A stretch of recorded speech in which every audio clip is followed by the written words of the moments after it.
Hello, Internet. My name is James, and you're watching Macabre Manscape, the most ill-titled music-based channel on YouTube. And today I'm going to be continuing on with my Libris series. That's my CD collection, A through Z numbers, really, A through numbers.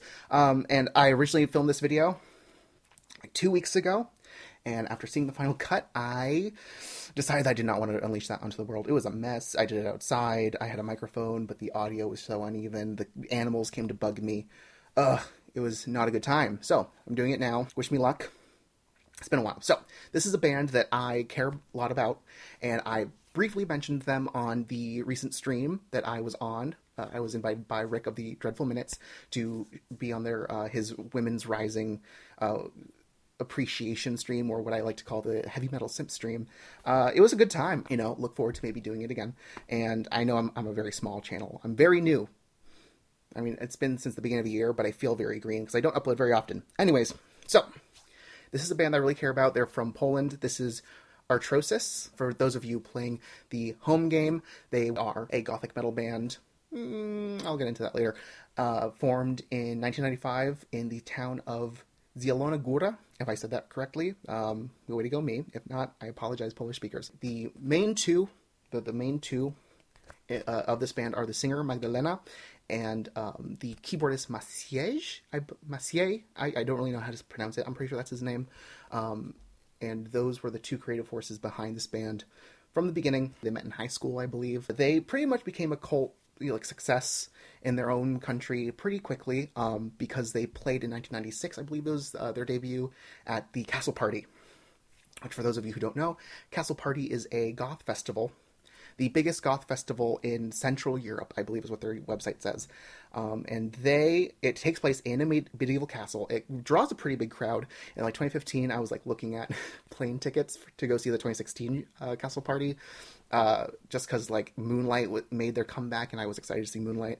But yeah, didn't happen. I wonder why. It's probably not because the plane tickets were $2,000 to $4,000.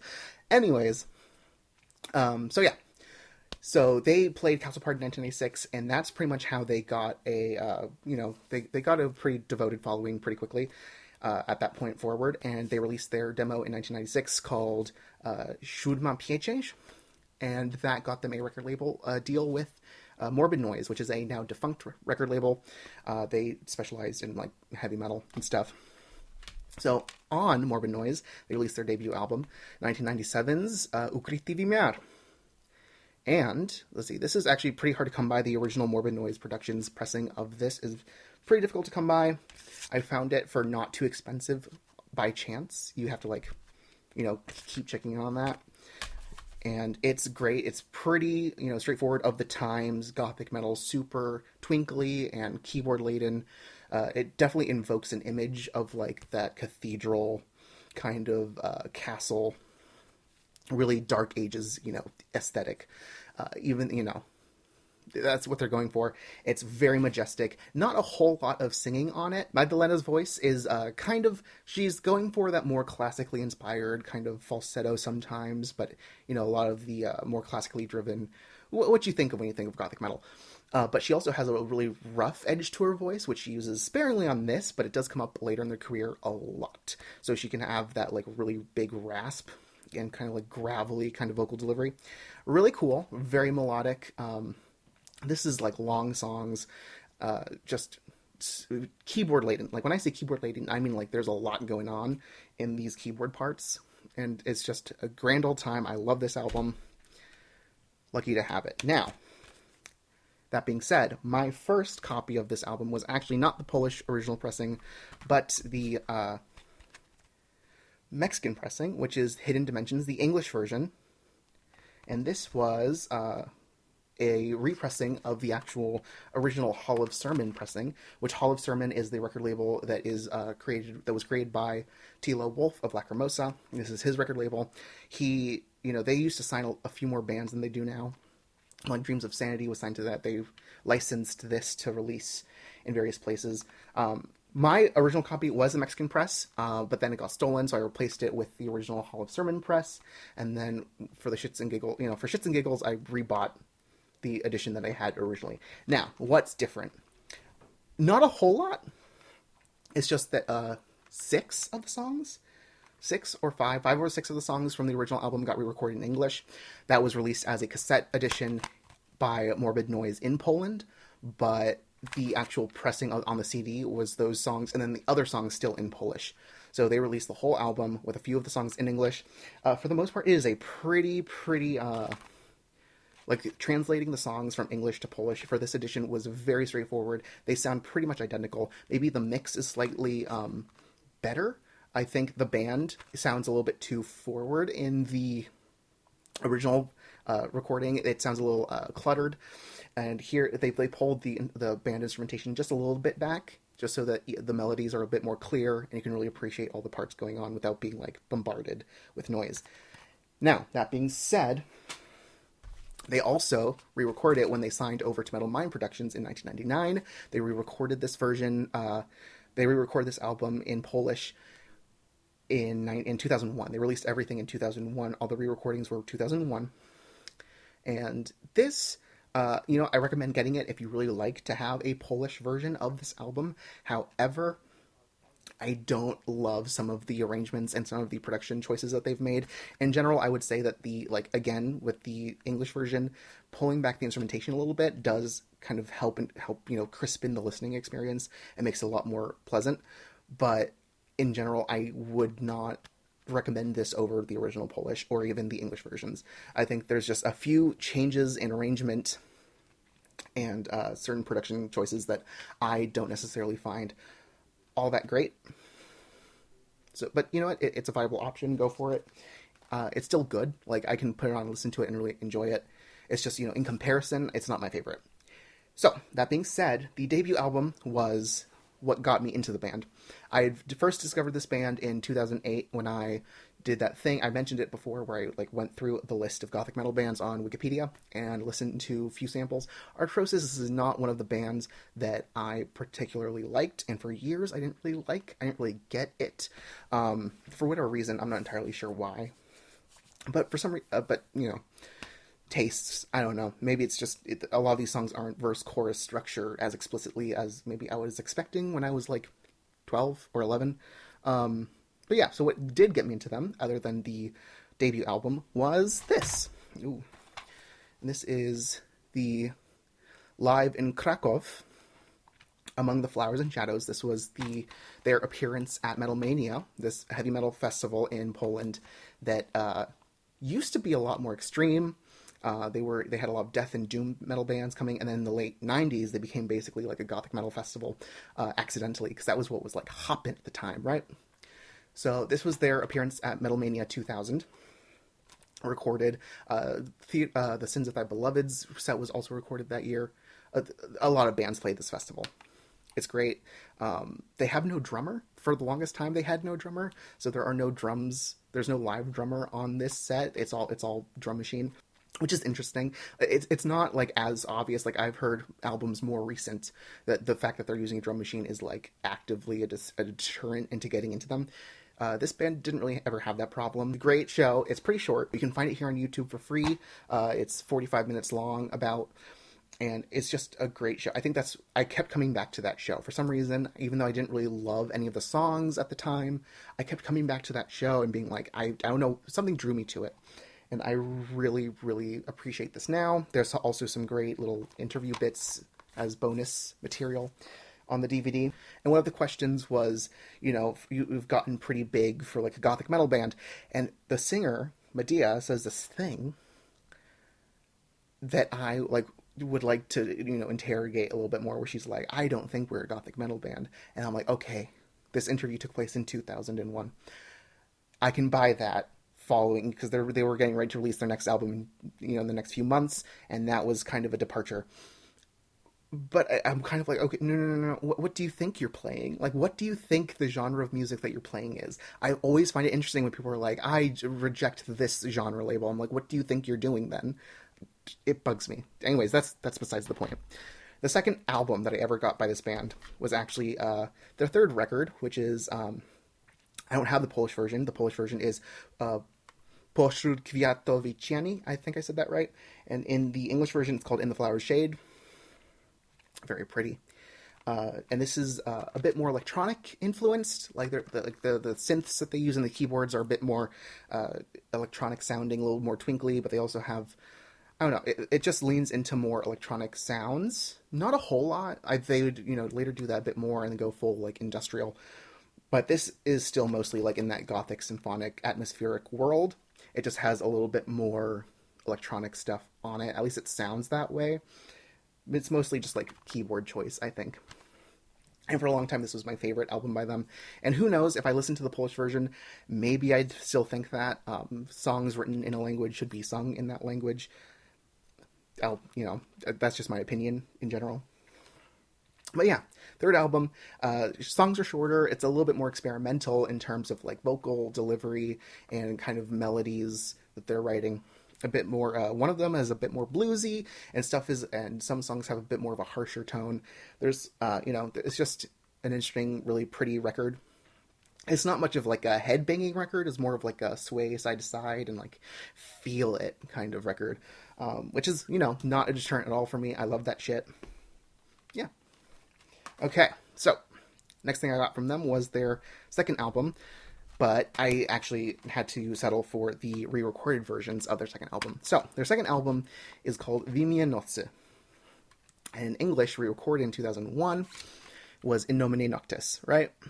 Very pretty. This album isn't great. I don't love it. It's I've always had the feeling that they were going for a lot more atmosphere than necessarily songcraft. Except for a few exceptions, you're probably not really going to get like songs you can put on like jam to. They're more like, again, leaning into that atmosphere. They're making like they're building a world with their sound. And that didn't do it for me. And then I also have the Polish version of that. It's better, but not much. There's just something about this specific version of this album that I don't love.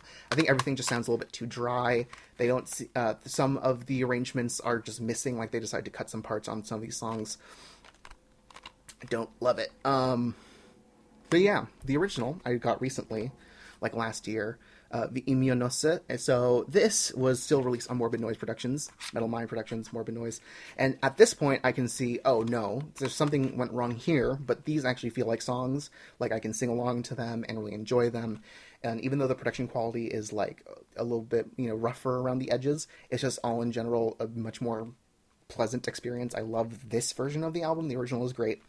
Some of those songs, again, like for whatever reason, when they were re-recorded, I don't hear them as songs. They're just kind of like atmospheric background music that just happens to have guitars and singing on them.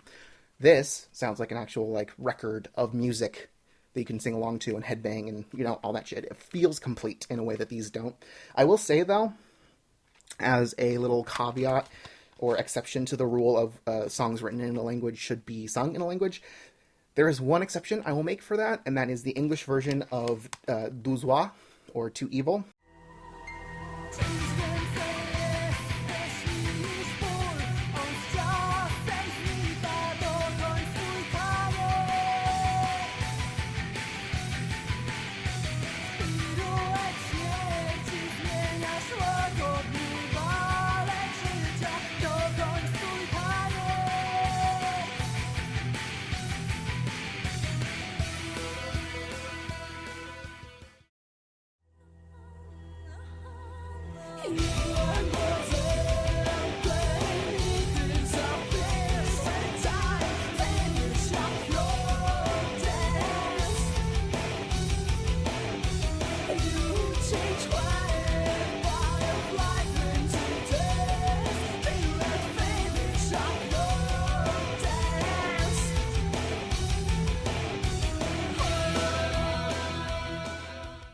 I just think the meter works better in the English version than it does in the original Polish. They had to add a little bit, more syllables, and they had to like make that work. So good on them for making the English version not suck. Next up, I have their fourth album. That is Fetish. I have two of these because I got one was I got off Amazon, and the other was listed on another website in Utah. Like they have a store, and they had their information listing this album as the Polish version. So I went ahead and bought it, and it is not the Polish version. I got my, I emailed them, and I was like, I'll send it back to you. And they said, don't bother, keep it. You've been issued a refund. And I'm like, okay. So I have 2 of them now. Oh well. So this is the English version, again. Metal Mind Productions, this is their second album that they've released on Metal Mind Productions at this point. At least new material. And this is a departure. So it's a little bit more electronic, industrial, super atmospheric, really quiet. Like there's still heavy metal, like the metal guitars are still there, but it's not as obvious. Like it is really weird, dark, atmospheric, industrial, gothic kind of metal. It's a departure. It's definitely, this is where we start getting into like these maybe even feel less like songs and are just kind of world building. Sonic world building is a term that I'm using. But yeah, it's still good. It's not my favorite. It has a bit of a rougher, kind of more abrasive tone to it. And what else was I going to say about this? Oh, this did get nominated for a Frederick Award, which is basically like the Polish version of the Grammys. It got nominated for Best Heavy Metal Record, I believe. So that's this. In 2001. Frederick Award, Frederick. It's spelled with a Y. Okay, next I have their comeback record, released in 2015. I'm doing this in the order that I, got into this band. So, again, we're jumping all over the place. Odiotomo. 2015's Odiotomo. So this is, I believe, released independently. It was distributed by Phonographica, but I believe they actually self-released this. And it is kind of more of a comeback. I don't have their 2011 album, Imago. It's on my want list, but I have not actually purchased it. I'll put an image here. It is a lot more of a quiet record. It's very atmospheric. There's very little in the way of rock or metal on it. From what I remember, it's just very quiet and atmospheric and a little cleaner and a lot of just, moody. It's very moody. I don't have it. I can't really talk on it that much. It's the only one by them that I don't have that isn't just like the Polish version of an album that I already have. It's on the want list. That was released by Mystic Productions. Anywho, so this is a bit more of a comeback. It took 4 years to put this out, and it's heavy. It's like an actual heavy metal record. It has a lot of electronics on it. It's abrasive, and it's just really, really good. Like, most comeback albums, I feel like people have negative opinions on. The bands that I listen to that have comeback albums, usually they do a pretty good job at capturing what they've always had, going for them, and just, it just feels like a good continuation. Penumbra also had a really good comeback record. If anything, I like that comeback record better than the rest of their career. But yeah, so Imago 2015. Nope, not Imago. Odiotomo 2015. Really good. If you're really into electronics and, really atmospheric, spacey keyboards, this is where to go. There's a lot of harsh vocal, like not growls, but just clean singing that has a lot of grit in it that kind of can almost, like, if you squint at it, they can count as like Fry vocals. Yeah, really good. Next, I have their sixth album. This is 2006's Artrosis, Contrast. So this is their first album in 4 years at the time, and this is the first one that wasn't on Metal Mind Productions. So they left Metal Mind Productions somewhere between 2002 and the release of this one. Mystic Productions, I believe, is Polish or German or Russian record label, don't really remember. And this is really weird. Not as weird as the next one I'm going to talk about, but it's like heavy metal, a little proggy, really electronic, kind of industrial. I don't even know. It's just, this band has basically just said, fuck it. They spent the last 4 years crafting an album. And, actually at this point it's just Medea. And she hired on, a different band altogether. Like, I don't think any of the members here are the same as that were on the last one. It was completely her, and it's great. It's really good. It feels like a continuation of their career rather than a disjointed part of it, and she did a really good job. There's just a lot of electronics on it. Like, there's a lot of programming, and it's very interesting what they go for. It's like a weirdly cold and human soundscape that this band has kind of morphed into. I maybe not so recently, like their last album was a lot warmer than this and the one before, but This is strange. Really cool though. Like, I don't even know how to describe it. Some of the songs are groovy, and some of them are thrashy, and some of them are super chilled out and like industrial. It's, I don't know. I don't know what to tell you. Check it out if you're interested. Yeah. Okay. The last thing I have by them is their 5th album. This is Melange. This is the Polish version. I specifically sought out the Polish version for this because I didn't want to spend my money again later to get an English version. It was weird. This is what I would call their first, like, honest-to-God industrial metal album. It's super electronic, super spacey and weird. And at this point, you can kind of tell that they're burnt out. Like, Maciej, whatever his name is, the keyboardist, left shortly after the release of this album. And I think you can kind of hear that they were just burnt out. Like, Metal Mind Productions, from what I've seen, the band signed to Metal Mind Productions have this ridiculous, like, release schedule where they're releasing, like, an album a year. And for the genre that, you know, that they're in, usually that's kind of weird. Like, the gothic metal bands don't typically release albums every year. They usually space them out a bit, because I think there's the craft of it to make it, every song sound different, an album different from the last one. You need space. You need time and distance. And they don't really allow that on Metal Mind Productions, at least from what I've seen. So you can tell that they're burnt out. This album isn't great. It's interesting. You know, there's some interesting decisions made here, but in general, you can kind of tell that maybe the output wasn't as strong, and they were just like, you know, just get this record done. So some of the songs sound great and are songs and are completed, and some of them sound really wishy-washy, and there's like an instrumental, I think it's the title track, has, you know, it's instrumental. It's like 4 minutes long, it's instrumental, and like the keyboard is like soloing a lot of the time, and just, you know, there's some interesting proggy decisions made, and like you know, it's very technical, but it doesn't sound like much of a song. It's just like, let's noodle a bit, and like, you know, as long as we have 40 minutes, we can put it out and it'll be fine and we can be done. And then, you know, it took them 4 years to release their one after Contrast, which came out after this one. So I think you can kind of tell that like the schedule of being, you know, was a bit overbearing. So that's all I got. That's my Artrosis collection. Oh, by the way, Maciej, he joined the band again for Imago, in case you were wondering. Anyways, and they were going to play Castle Party in 2021. Actually, I think they did, which is good for them, and they should have some new material coming down the pipe. But until then, thanks for watching. Follow me on Twitter, subscribe, like, call to action. Thanks for subscribing, by the way. I got actually like an influx of subscribers after the stream. So, like, I've doubled my subscription count, which, you know, if you look at my numbers, it's quaint, but, you know, it's home. So, yeah, thanks. See you again later. Bye.